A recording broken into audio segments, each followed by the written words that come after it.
Good afternoon, class. I am Evangeline Bandairen. Good morning, Ma'am Aben. Before we start our lesson, let us pray first. Let's bow our heads and feel the presence of the Lord. Dear God, we thank you for this new day and the opportunity to learn. Help us to focus our minds and hearts on what we are about to learn. Guide us with your wisdom and grace. Amen. Alright, I'd like you to take out a pen and paper to write down notes on the lessons we are about to discuss and kindly remove unnecessary things that are not related to our subject. Is everything clear? Yes po, Ma'am. Alright. Now, let's check your attendance. For your attendance, please make sure to write your name in the class comment section later. Alright, class. What did you learn in the last lesson? Our last topic was all about Gestalt psychology. Very good. It's all about Gestalt psychology. What can you remember, class, about Gestalt psychology? It focuses on viewing the world as a complete whole rather than as separate individual parts. Very well said. You really understand, and I can say that you have a good memory. If that's so, let's move on to our activity. Now, for our activity, it is called A Day in My Life.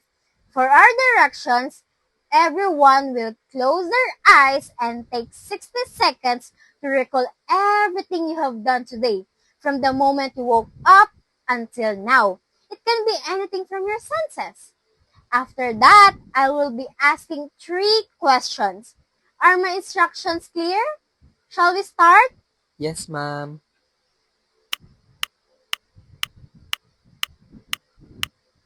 Now, I'll be asking 3 questions. Please write your answers along with your name in the class comment section later, and I'll be checking it afterward. How was our activity? Did you enjoy it, class? I hope it's a yes. Yes, Ma'am. Alright. What did you notice or observe about the activity we just did? Did you find it difficult to remember what you did today, or was it easy for you? That would be our first question. For our second question, can you recall all the activities you did earlier today? What time did you wake up? Did you take your breakfast?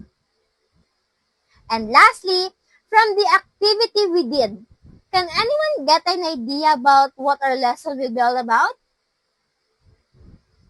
Alright, as you reflect on it now, your working memory help you retrieve and organize those details. Today, we will study about the information processing. Before we proceed to our topic, let us first have our lesson objectives. Can someone please read? Learning objectives. Explain the major features of the information processing theory. Value the importance of information processing theory and apply strategies from information processing theory to enhance their study habits. Thank you for reading that so clearly. Great job. Now, class, take a look at this model. By looking at this model, what is your idea about the information processing? Anyone from the class? Ma'am, I think information processing explains how our minds takes in information and then what it does with that information. That's correct. It describes how our minds receive information and process it afterward. Our cognitive psychologist, George Armitage Miller, came up with the theory of information processing.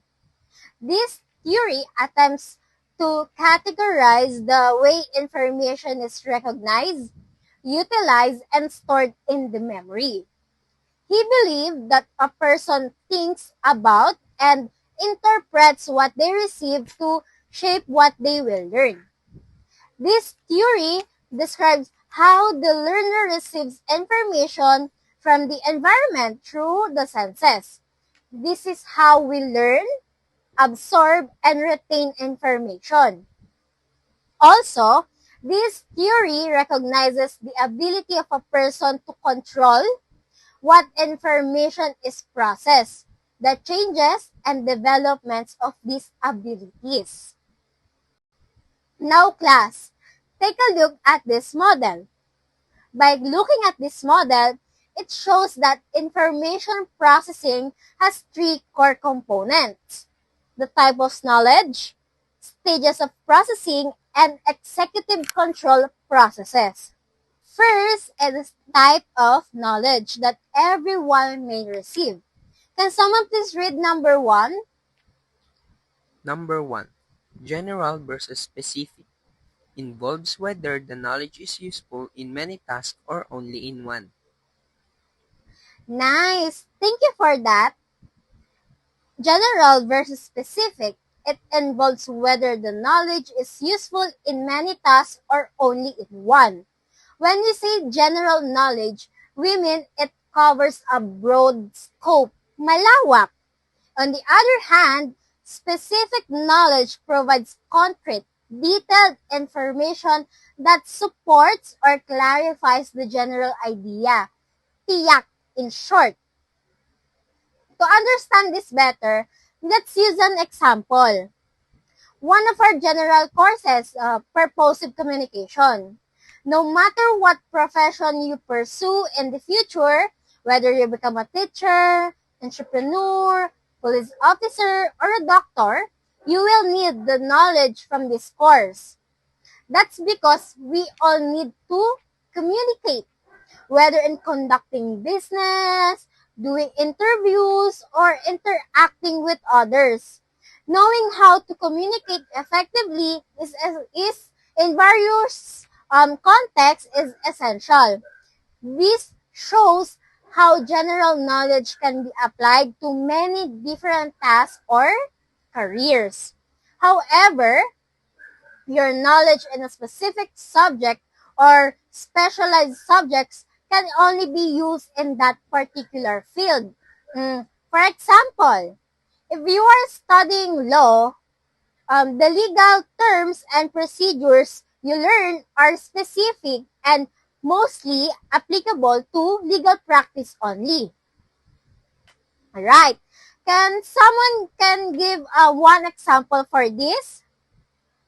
The general knowledge would be knowing how to cook traditional dishes, and the corresponding specific knowledge is preparing adobo for a family gathering. Great! Thank you for that idea. Moving on, can someone please read number two? Number 2. Declarative, factual knowledge. Thank you for reading that loud. When we say factual, it comes from the root word fact. Factual knowledge refers to the information that is true and can be proven. It may come in the form of words, numbers, or even images. Examples can be your name, address, charts, and even infographics, all of which presents clear and verified information. A good example of factual knowledge is next month is Independence Month, with June 12 marking the Philippines independence from Spain in 1898. This is a fact because it is supported by historical records and official recognition, making it a clear example of factual knowledge. Now, can someone give me one example for this? The rises, Okay, continue. the sun rises in the east and sets in the west. That is proven, observable fact, and does not change, making it a clear example of factual knowledge. Alright, that was a very detailed example. Thank you. Moving forward, can someone please read number three and share an example? Number 3. Procedural. This include knowledge on how to do things. One good example for this, ma'am, is when brushing my teeth involves a step-by-step process. First, I get my toothbrush and squeeze toothpaste onto it. Then, I brush all my teeth roughly. After that, I rinse my mouth to remove any remaining toothpaste and food particles. Lastly, I put everything back in its place. Thank you for giving us a detailed example.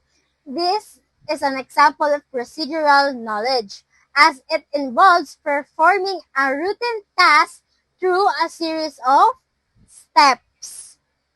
Procedural knowledge, this includes knowledge on how to do things from the word itself, procedure. It implies that a process is required. Example of procedural knowledge include how to cook, how to drive, and also how to write our lesson plans, all of which involve a step-by-step process. Okay, next, can someone please read number 4 and also share one of your experiences that is related to episodic? Number 4. Episodic. This includes memories of life events. My experience with this is that I vividly remember my first day as a college student. I was excited about meeting new friends, but at the same time, I felt nervous because I was stepping into a completely new environment. All right.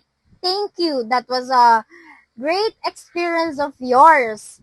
That experience of yours represents episodic knowledge because it involves recalling a specific event from your personal past.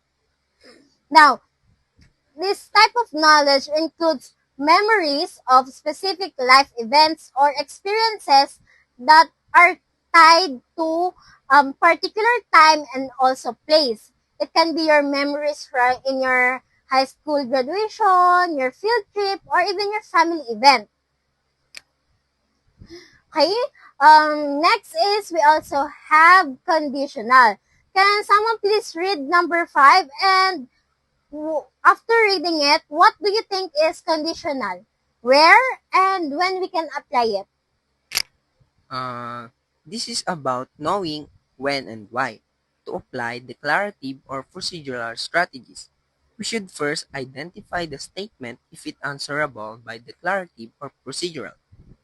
Declarative strategies focus on knowing facts and are useful for recalling information, while procedural strategies involve knowing how to perform tasks and effective for applying skills. Thank you. That was an on-point explanation. This type of knowledge is about knowing when and why to apply declarative and procedural strategies. It helps us make better decisions based on the situation we are in. From what your classmate answered, we should first identify the statement if it is answerable by declarative or procedural. Declarative strategies focus on knowing facts and are useful for recalling information, while procedural strategies involve knowing how to perform tasks and are effective for applying skills. For example, if you're asked to cook adobo, this would fall under procedural, right? Because it requires a step-by-step process. Therefore, conditional knowledge is about choosing the right strategy in a given situation. It is being flexible in deciding whether it's more important to remember facts or to know how to do something. All in all, it all depends on the task that requires. Now, before we proceed, are there any questions? None so far. Alright, if none, let's proceed to our next topic. We have here the 3 stages in ITT. Can someone please read number 1? Number 1. Encoding. Information is sensed, perceived, and attended to. This is where we acquire knowledge through our senses. Thank you. So let us first discuss encoding. This is where information is sensed, perceived, and attended to. This is where we acquire knowledge through our senses. First, we need our senses. What are those senses? It's our sense of sight, smell, hear, taste, and touch. There's a saying that there is nothing in the mind except what first comes to your mind. Because hindi naman tayo pwedeng basa-basa na lang mag-react kung hindi natin ito nasa-sense, di ba? Once we sense, the brain interprets this information to understand what it is. This can involve recognizing shapes, colors, or sounds. Then, attending refers to the process of focusing your attention on something specific while ignoring other distractions around you. For example, a student listens carefully to the teacher during lecture, focusing on the important points being discussed, and syempre, ano gagawin nun? Ignore niyo yung mga sounds ng nasa paligid niya. Gets? Now, moving forward, can someone please read number 2? Number 2. Storage. Information is stored for either a brief or extended period of time. Thank you for reading it clearly. And the second is, stage would be the storage. Information is stored for either a brief or extended period of time. In short, yung mga information ay nailagay na sa utak natin, naitambak na natin. And one good example for this is when I was in grade 3, studying a multiplication table. I successfully remember it years later, and until now, I don't need to relearn it. Because that long retention of information is an example of storage. How? The information is maintained in my memory over and over time. Alright. Can someone please read number 3? Number 3. Retrieval. Information is brought back at the appropriate time and reactivate for use on a current task. Perfect. Thank you. Lastly is the retrieval. Retrieval is the process where information is brought back at the appropriate time and reactivated to use in current tasks. In simple terms, this is when we remember information. Bumabalik ito sa isip natin kapag kinakailangan lamang. It shows how sharp or strong our memory is. For example, when a teacher asks me or you in your class and you're able to recall the correct information from your memory, that's what we call retrieval. It involves assessing stored knowledge and bring it into our conscious awareness to use it when we needed it. Before we proceed, are there any questions? None so far po. Alright, if none, let's proceed. Now, class, going back to this model. We have here the 3 main stages in the memory processes. Can someone please read number 1? Number 1. Sensory register or sensory memory. The first step in the IP model holds all sensory information for a very brief time. 1. Capacity. Our mind receives a great amount of information, but it is more than what our minds can hold or perceive. 2. Duration. It can only hold information for an extreme brief period, in the order of 1 to 3 seconds. Great job! Thank you! In the information processing or IP model, sensory memory is the first step. It holds all sensory information for a very brief moment. We use our senses of sight, sound, touch, taste, and smell, lahat ng senses, to detect and recall information. The capacity of our mind receives a great amount of information, but is more than what our minds can hold or perceive.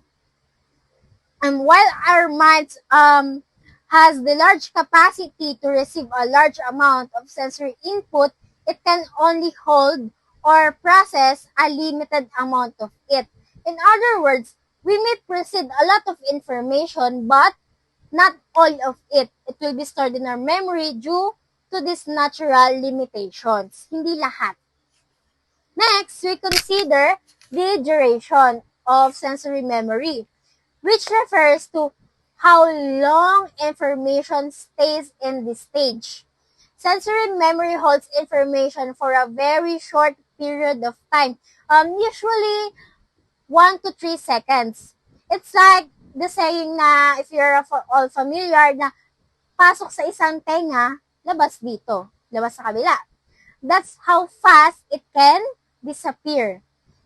It's also important to note that auditory memory lasts longer than visual memory. This means we tend to remember more if naririnig natin kesa sa nakikita natin, like yung images or written text. Now, next, can someone please read this next? The role of attention. We can only perceive and remember things that pass through our attention gate. Attention filter. When there is conscious control over attention, or when information involves novelty, surprise, salience, and distinctiveness. Precatory, Precategorical information. These are uninterpreted stimuli. Alright, thank you. Along with that, we also have the role of attention. We can only perceive and remember things that pass through our attention gate. What do we mean by gate? Gate refers to our senses. We are constantly surrounded by a large amount of information such as sounds, kung ano nakikita natin, naaamoy, naiisip, pero lahat ng yun hindi yung mapaprocess ng brain natin. This is where attention plays a crucial role. It helps us focus on what's important, like listening to a teacher in class or reading a book. Hindi naman lahat ng book makakabisado mo, di ba? Malalaman mo. Only the information we pay attention to gets to encoded and has a chance to be stored in our memory. If we don't pay attention to that information, it usually won't remember later. Makakalimutan mo na rin yan maya-maya.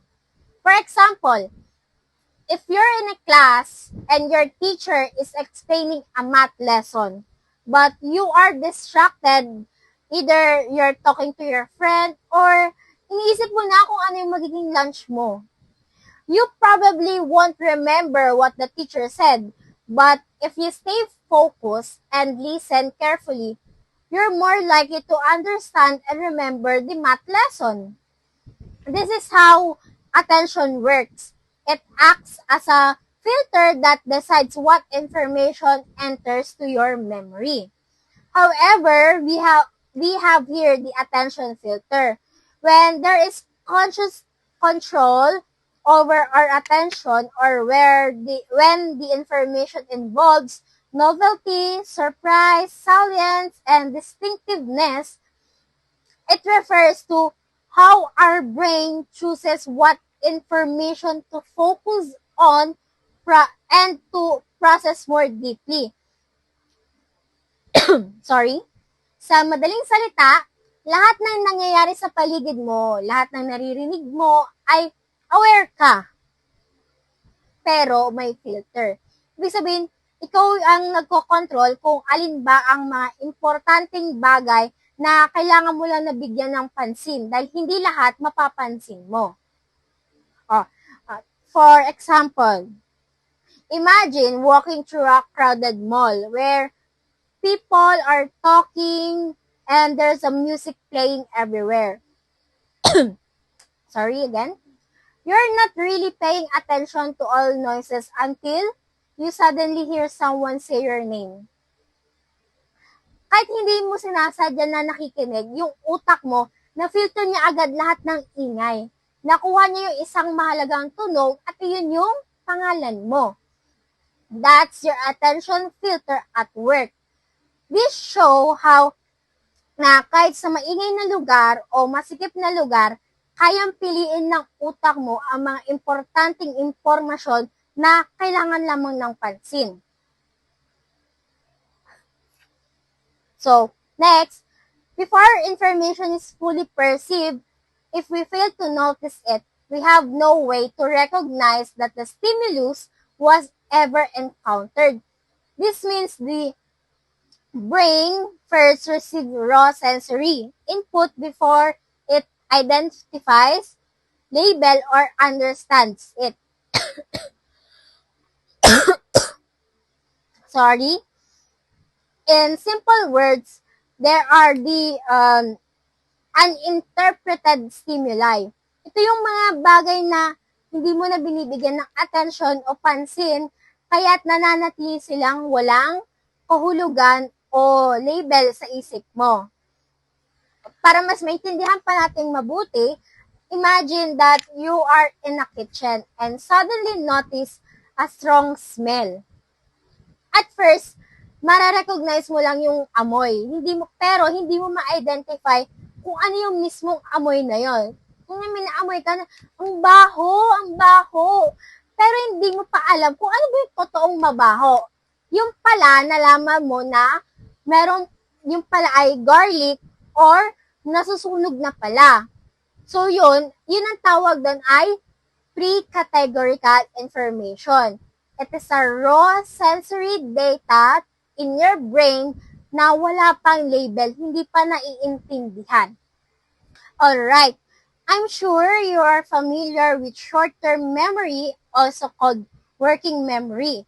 It holds information for a limited time and can only keep a limited amount of information. This is often described as 7 plus or minus 2, meaning most people can remember about 7 items, but some may remember as few as 5 or as many as 9. To help with this, we use a technique called chunking, which breaks information into smaller, easier to remember pieces. The duration of short-term memory is about 18 seconds or less. To avoid losing information in that time, you need to do maintenance rehearsal, like repeating the information over and over, either silently in your mind or out loud to keep it activated. For example, we have here a phone number. 091234567889. Look at the first 5 numbers, parang ang hirap niya na alalahanin, di ba? But when we look into this, 0912-345-6789, that is being chunked. It has dashes na, meron ng mga dash, that it will make easier for us to remember. Another example for maintenance rehearsal is when your mother tells you na bumili ka nga ng sibuyas, bawang, kamatis, luya, mantika. While walking to the store, you keep repeating the list over and over in your mind. Sibuyas, bawang, kamatis, luya, mantika. Sibuyas, bawang, kamatis, luya, mantika. By doing that repetition, it helps you to keep information active in your STM hanggang sa mabili may pinapabili sa'yo. In contrast to short-term memory, we have here the long-term memory or LTM. It is the final or permanent storage place in our brain. It holds information until we need it again. Think of it as a permanent storage space where all the things you've learned and experienced are kept. For example, once you learn how to ride a bike, you can still do it even after many years without practice, right? These skills is stored in your long-term memory. It can also be your personal data, birthdays, your name, stored there, naka-stored din sa long-term memory mo. Your long-term memory has an unlimited capacity, which means you can keep learning and storing new information without even running out of space. Unlimited gigabytes, diba? It also have an indefinite duration of information that can last for many years, sometimes even a lifetime. Diba? Unlike short-term memory, which holds information only briefly, long-term memory keeps knowledge and experiences for as long you don't forget them. Moving forward, can someone please read number 2? Number 2, executive control processes. It involves our metacognitive skills. Well done. Thank you.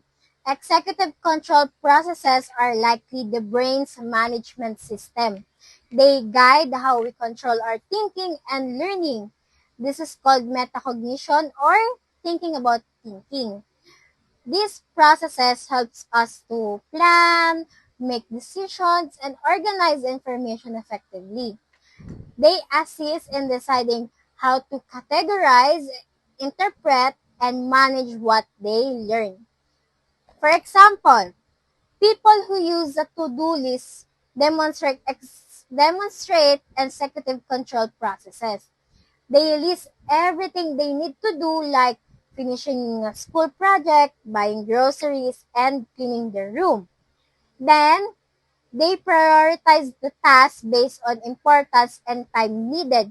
Amang mas kailangan niyang tapusin, mas kailangan niya bang munang tapusin yung project niya dahil deadline na bukas, o mas kailangan niyang bumili ng grocery kasi wala na siyang makakain mamayang gabi.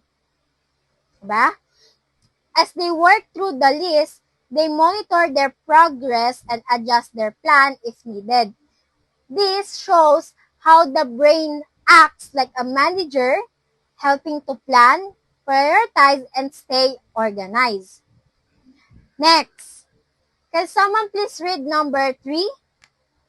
Number 3, forgetting. The inability to retrieve or access information when needed.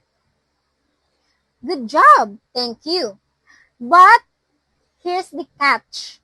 Not all information can be stored in our memory for a long time because our memory has forgetting. It is the inability to retrieve or access information when needed. It happens when our brain fails to recall stored information such as during a test o habang nag-exam ka, di ba nakalimutan mo yung mga sagot? Or pwede rin na kapag sasagot ka ng tanong, na-blackout ka, di mo na alam yung sagot. Yun yung mga, this is where forgetting occurs. And also, we also have the two main reasons why forgetting occurs. First is the decay. Information is not attended to and eventually faded away. Second is interference. New or old information blocks access to the information in question. Now, decay. It happens when information is not paid attention to or rehearsed. So, it gradually fades away over time. Because the information isn't often used or required, we tend to forget it na lang. Dahil hindi siya ganun rin-require na alalahanin eh. E di, kakalimutan na lang, di ba? Nakakalimutan siya. Nakakalimutan itong impormasyon na ito. An example for this is in our purposive communication activity where we created a video resume, right? You might have learned how to present yourself well, but now you may find it hard to remember all the steps or tips because you haven't practiced or thought about it in a while. Yung, di ba, nagpakilala tayo ng sarili natin sa video resume. Lahat ng mga strengths, weaknesses natin doon, kabisado natin nun. Pero ngayon, natapos na, mahirap na sa atin na maalala pa lahat ng mga strengths at weaknesses natin dahil hindi nga natin to na nauulit na. Hindi na natin ito napapractice pa na maalalahanin. Next is interference. It occurs when new or old information blocks access to the information you want to remember. Dahil may bagong kakanang concept ka nang nalaman, yung dating concept ay nakalimutan mo na. But you know na nandoon siya, naalala, pero mas naalala mo na yung bagong concept. An example of interference is when you return to school in January after December vacation and you accidentally write the date as 2024 instead of 2025 in your notebook. This happens because your brain is still used to the old information, the year 2024, and it interferes with the new information, which is the current year 2025. And now, still under the forgetting stage, we will be discussing methods for increasing retrieval of information. Even though forgetting is a natural part of how our memory works, there are still strategies that we can work on too, or we can use to make it easier for us or for you to remember information when you needed it. First is rehearsal. When we say rehearsal, it means practicing by repeating information either silently in your mind or out loud. Ipapapansin natin, yung iba sa atin pag nagre-review, merong salita, kaya sila nasasabihin na, ang ingay-ingay mo. And meron din iba na sa utak lang. And also, yung example natin kanina na pag-uulit, sibuyas, bawang kamatis, and over na sibuyas, bawang kamatis, hanggang sa maibili mo na yung pinapabili sa'yo, that's also what we call the rehearsal action. Second, meaningful and learning. It is making connections between new information and the knowledge that you already know. For example, when you were in elementary, you learned the term sense of seeing. In the high school, we call this a sense of sight. And now in college, we use the term vision. Although the terms are different, they all refer to the same thing, our ability to see. By connecting new terms to what you previously learned, it because it is easier to understand and remember new information. Thirdly is organization. It involves making connections among various pieces of information. For example, when studying animals, a student might organize them into categories such as saan ba yung mga mammals, yung group ng birds, and reptiles. By grouping similar items together, it becomes easier for them to understand relationships and recall the information later on. Organizing information helps to create a clear structure in your mind, making learning more effective. Next is elaboration. Adding new information with all to gain more information. This is connecting new information with what you already know to deepen your understanding. Elaboration means pagpapalawak or expanding an idea. For example, as I mentioned earlier, the term sense of seeing is there in elementary because and it becomes sense of sight in high school. And later on, it is called vision in college. Sorry for that.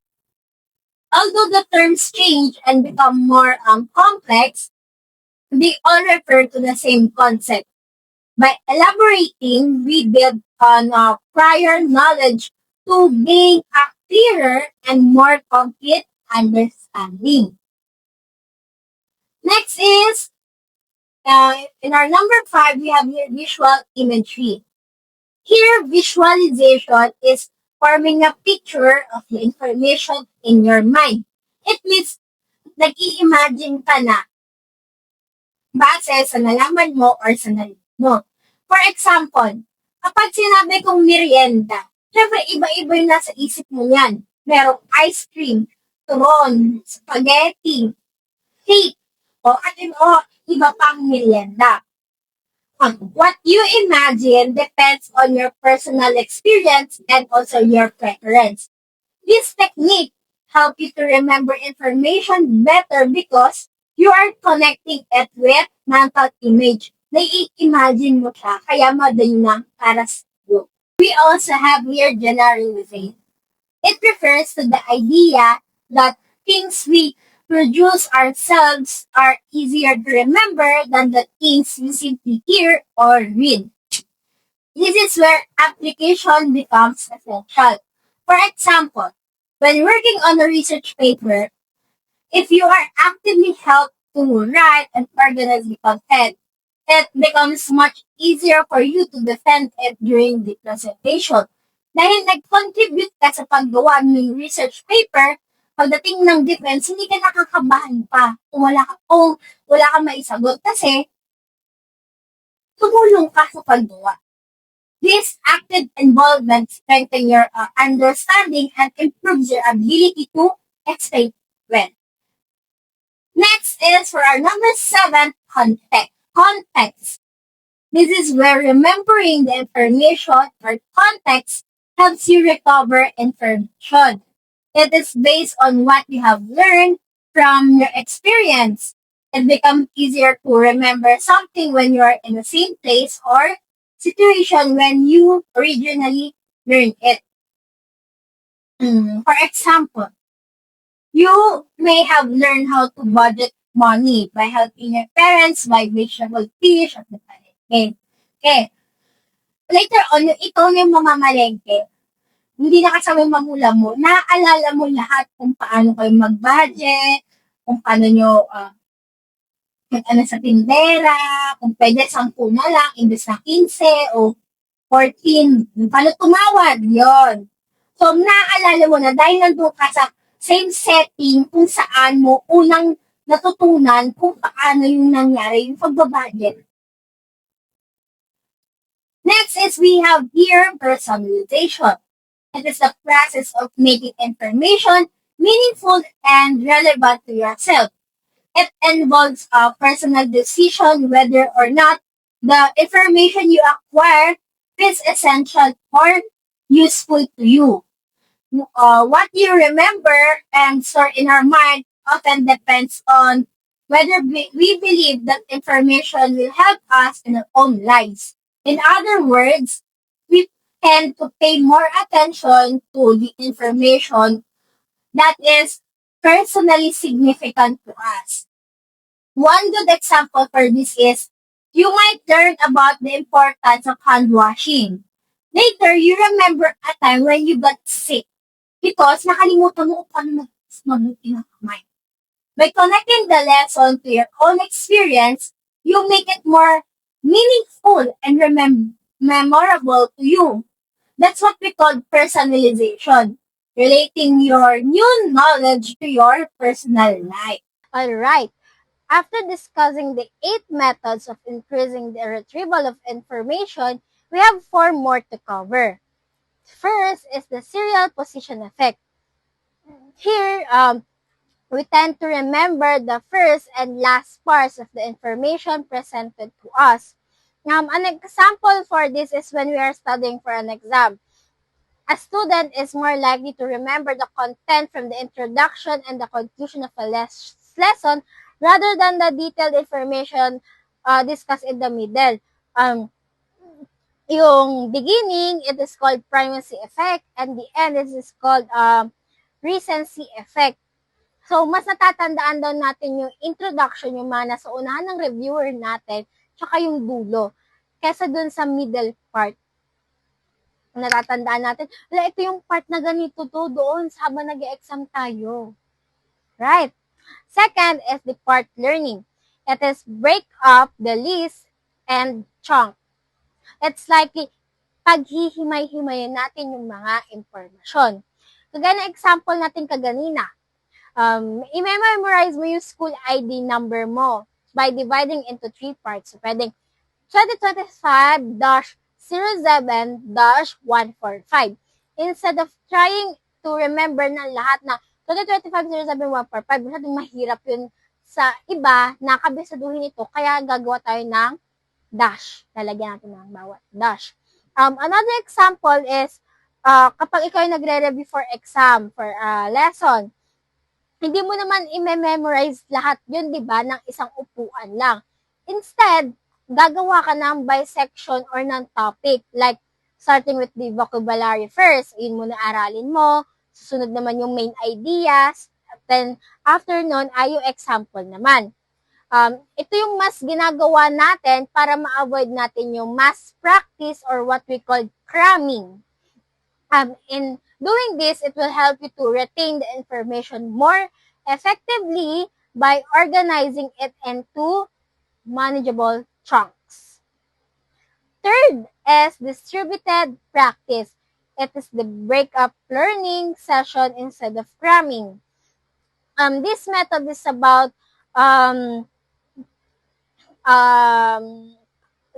this method is about breaking up learning sessions instead of cramming. Similar to part learning, it involves managing your time so that the information is better stored in your memory. For example, yung midterm exam natin ay nakaschedule ng May 1 to 5. At nag-start ka mag-review a month before the exam, instead na antayin mo pa na mag-April 30 at makakram ka talaga, isang araw ka lang magre-review. And that's what we called distributed practice. Fourth is the mnemonic aids. These are the memory techniques that the learners can use to help retain and retrieve information more effectively, such as acronyms. Acronyms are a memory tool that helps learners remember information by using the first letter of a series of words. For example, sa stages of information processing theory natin kanina, 'di ba, meron three stages: encoding, storage, and retrieval. To easily recall this, we can use the acronym ESR. Now, class, after everything we've discussed, can someone explain this model? Information is received through the senses and goes to the sensory memory for a very brief amount of time. If not found relevant, information may decay. It goes to the STM, and if given attention and is perceived and found to be relevant, it is sent to the LTM. If not properly encoded, forgetting occurs. Different cognitive processes applied to the information will then determine if information can be retrieved when needed later. On point. Thank you. To sum it up all, the first step in the information processing model is receiving information from the environment. This means anything you see, you hear, you sense around you. Lahat ng nare-receive ng ating senses ay yun.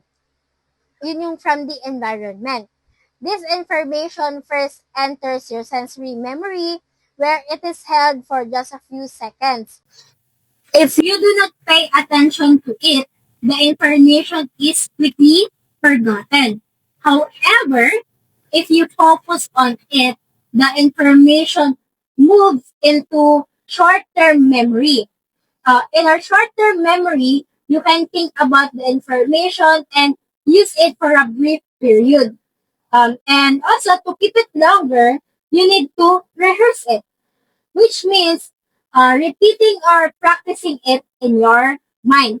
This rehearsal process is guided by executive control process, which help you decide what is important and what should be remembered. When information is rehearsed enough, it is transferred to long-term memory, where it can be stored for a long time.